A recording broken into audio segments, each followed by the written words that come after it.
Bonjour à tous et bienvenue pour un nouveau coup de pouce. Aujourd'hui, nous sommes à Mérignac-les-Guillises, à la petite ferme de Carreau. Je reçois Carole qui a pour ambition de lancer une école alternative privée.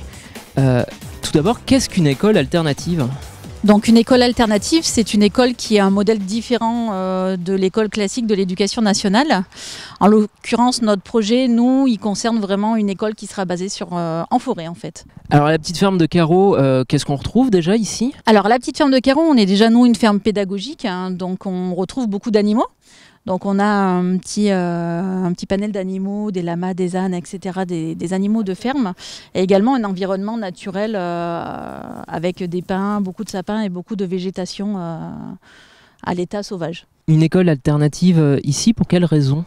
Alors une école alternative ici déjà pour plusieurs raisons en fait, c'est que nous en faisant des visites pédagogiques à la ferme avec déjà des enfants, on s'est aperçu qu'il y avait un manque cruel d'éducation dans la nature, si on peut parler d'éducation pour des tranches d'âge de 3-6 ans, hein, et parce que notre petite ferme se prête vraiment à ce genre de projet.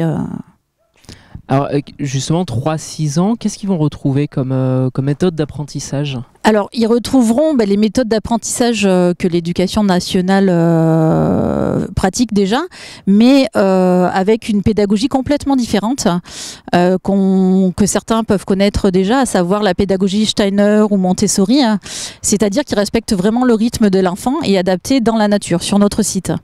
Alors on est quand même dans un cadre, dans un environnement assez agréable.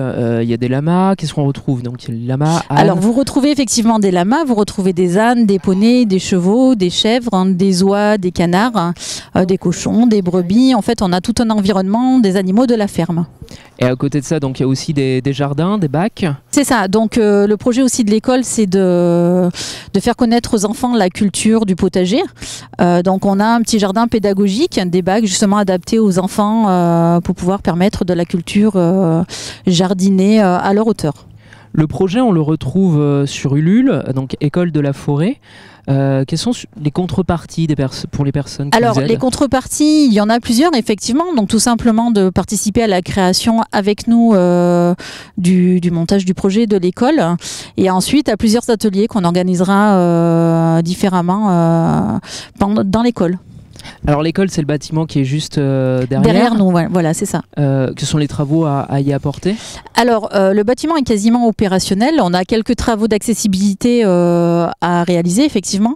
Ce qui concerne surtout la partie normalisée au handicap, en fait. Donc, une petite rampe et une terrasse aménagée surtout. Donc, le projet, il est quasiment prêt pour être lancé donc à la rentrée prochaine, septembre 2020. Alors le projet est en très bonne voie, effectivement. On a le bâtiment qui est quasiment opérationnel.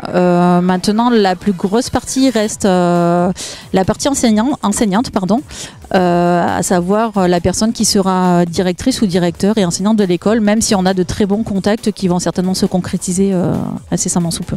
Bien, merci Carole. Donc je rappelle, le projet il est sur la plateforme Ulule, École de la Forêt, c'est jusqu'au 12 septembre. C'est ça, voilà, jusqu'au 12 septembre. Merci à vous et puis à très vite pour un nouveau coup de pouce.